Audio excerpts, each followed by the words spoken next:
네, 매주 시간 두 분의 전문가와 함께 여러분의 사연을 놓고 함께 고민하고 또 해법을 찾아보는 시간이죠.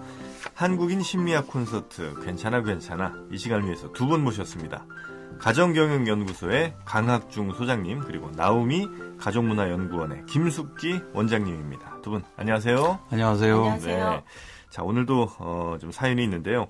오늘 사연도 조금 어렵습니다. 그래서 사연 좀 잘 들어주시고 어떻게 좀 해결하면 좋을지 좋은 말씀 좀 주시기 바랍니다. 또 듣는 분들께서도 나라면 이런 경우 어떻게 해야 되나 이런 생각도 함께 해주시면 좋을 것 같습니다. 먼저 사연으로 가보겠습니다.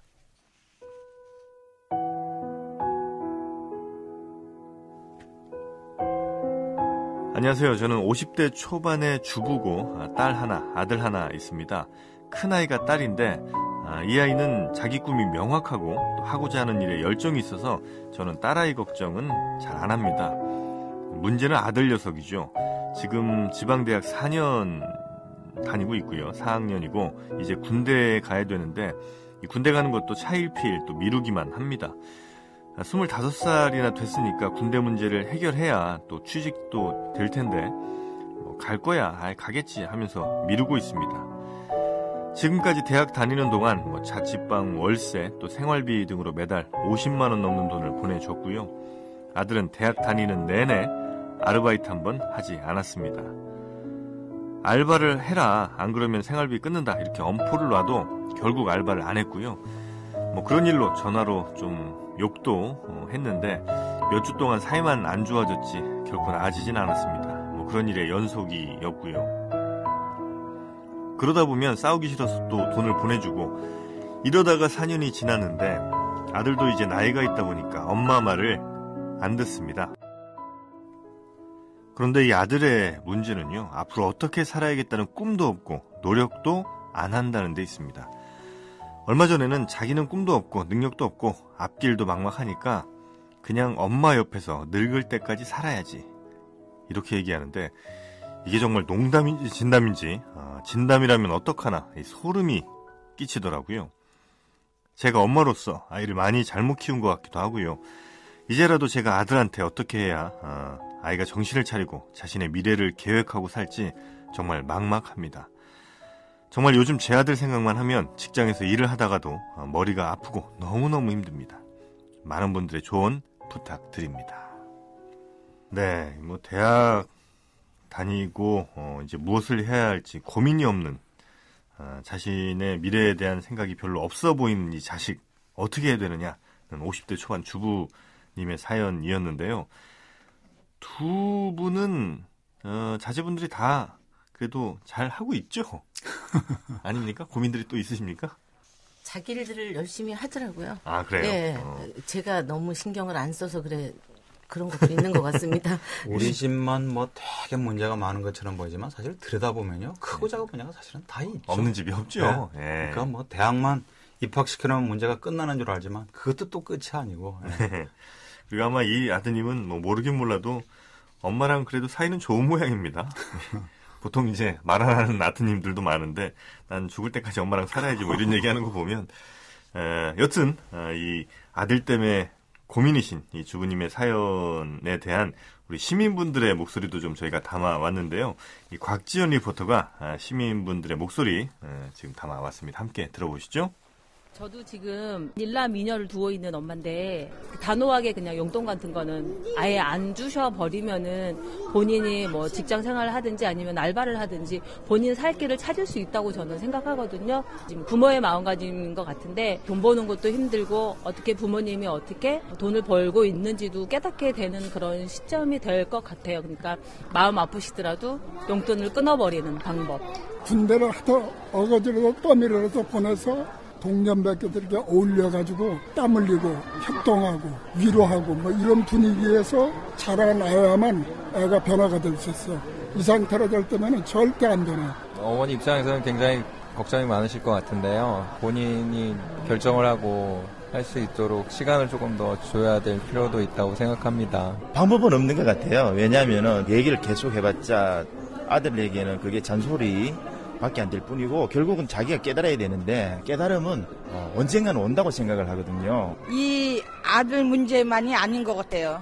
요새 이 청년들은 고생이 뭐고 이런 걸 모르기 때문에 그냥 엄마 아빠가 벌어주는 그 돈 갖고 내가 받아서 쓰면 되지 하는 그런 아니라는 것이 우리 사회 전체적인 그 문제지 이 아들만의 문제는 아닌 것 같아요. 이 가정을 보니까 엄마 아빠가 너무 과잉보하고 자립할 수 있는 그런 생각을 안 하고 엄마 아빠 있는 것 같고 내가 그냥 살면 되지 않은 그런 아니란 생각은 엄마 아빠의 책임도 있는 것 같아요. 네, 엄마 아빠의 책임도 있다. 너무 좀 편안하게 해준 거 아니냐, 이제 이런 목소리도 좀 있으신 것 같고요. 조금 시간을 더 주면 뭐 철이 들 것 같다, 이제 이런 목소리도 있었던 것 같은데, 어떻습니까? 이렇게 아들 혹은 뭐 딸이 됐든 미래에 대한 별 계획이라든지 내가 뭘 해야 되겠다는 생각 없는 이런 20대 젊은 분들도 사실 적진 않죠, 요즘에. 뭐 사회가 좀 너무 힘들어서 그런지 모르겠습니다만 그런 젊은이들도 많이 만나보시죠? 그럼요. 저는 이제 또 이렇게 대학에서 네. 제가 또 강의를 하고 있기 때문에 늘 만나고 있죠, 저는. 네. 예. 확실히 뭐 예전에 두 분이 20대일 때랑은 많이 좀 다릅니까? 어떻습니까? 예, 많이 다르다고 저는 보고요. 네. 근데 이제 이 사연을 들으면서 네.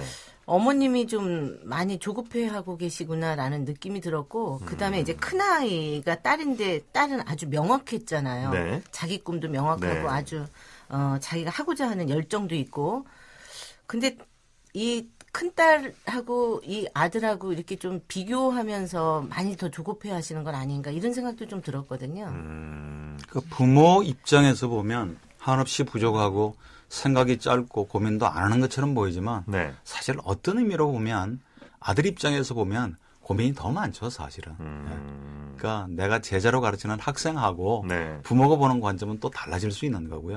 그러니까 뭐 모든 부분을 부모님이 잘못했다고 할 수는 없지만 네. 지나친 불안 이런 경우에 보통 부모님들이 갖는 경향이 끊임없이 똑같은 얘기를 지금 한 4년 동안 해도 별로 변한 게 없거든요. 네. 거기다가 자연스럽게 아마 누나하고 비교를 많이 했을 테고요. 네. 그리고 너 그딴 식으로 해가지고 장가라도 가겠냐? 요즘 집 한 칸 없는데 누가 시집을 와?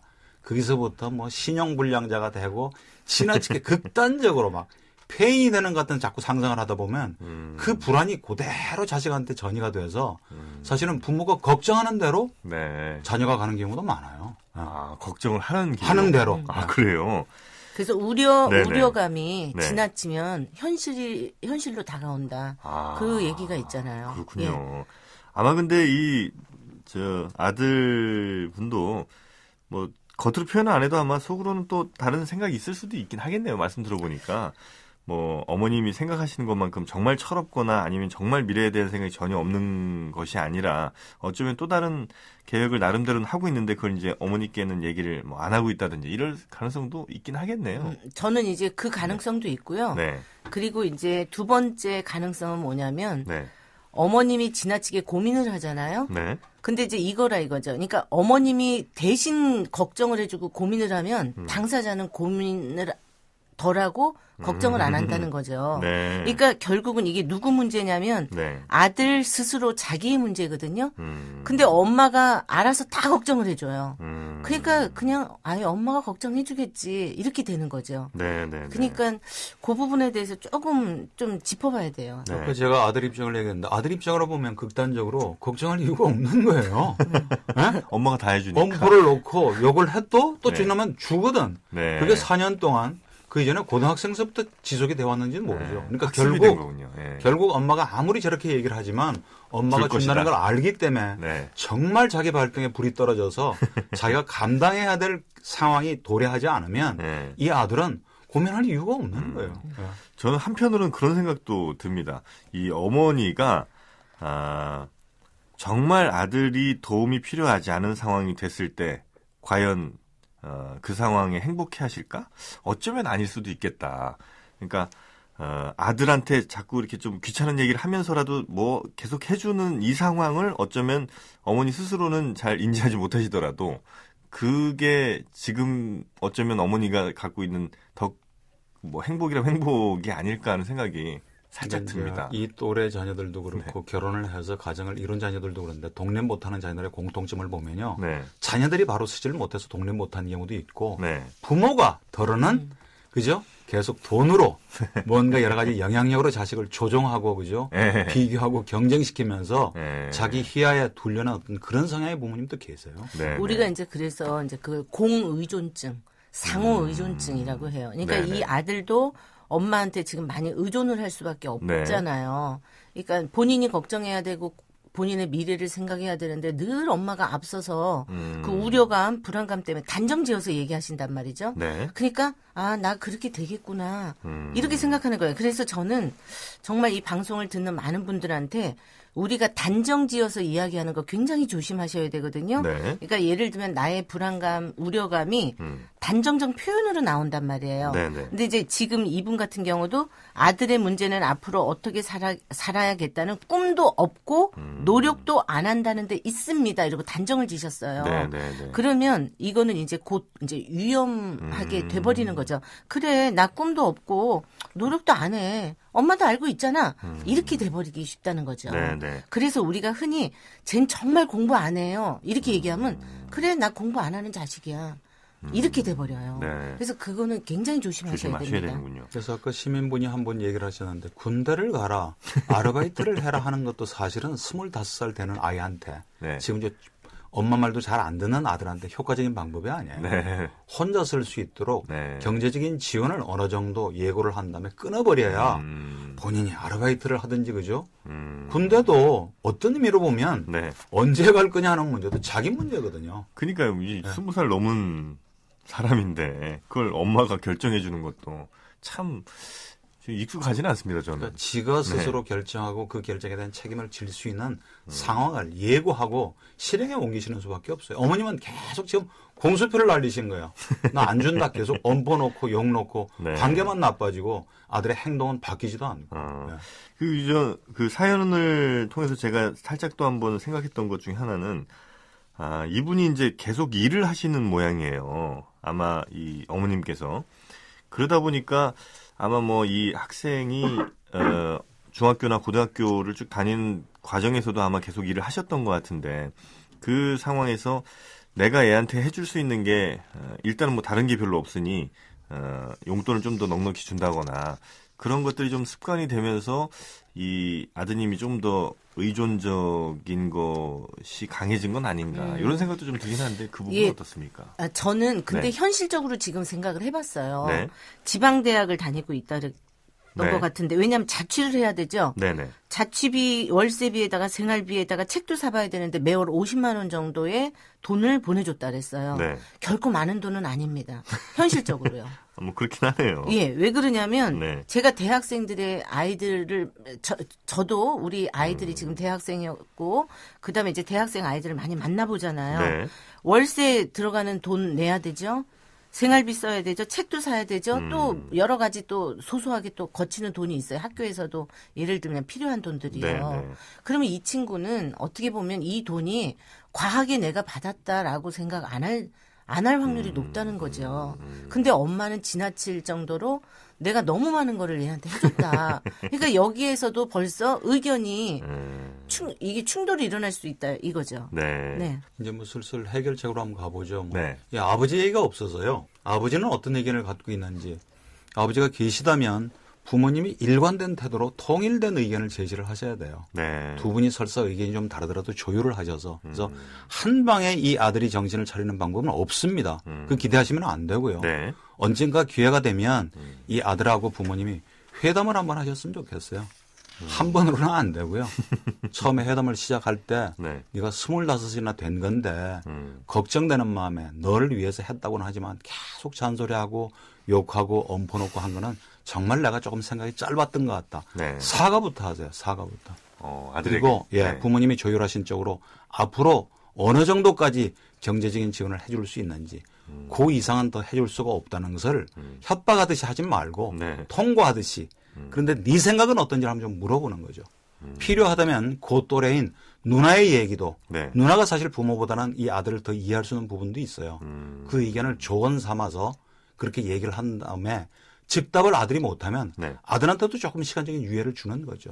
그렇게 얘기한 부모에 대해서 네가 어떤 생각을 갖고 있는지 또 어떤 계획이 있는지 그래서 한두 차례, 두세 차례 그죠? 진지한 어떤 회의를 통해서 네. 정확하게 예고하고 그 예고를 정확하게 실행에 옮기지 않으면 이 아들은 절대 안 바뀝니다.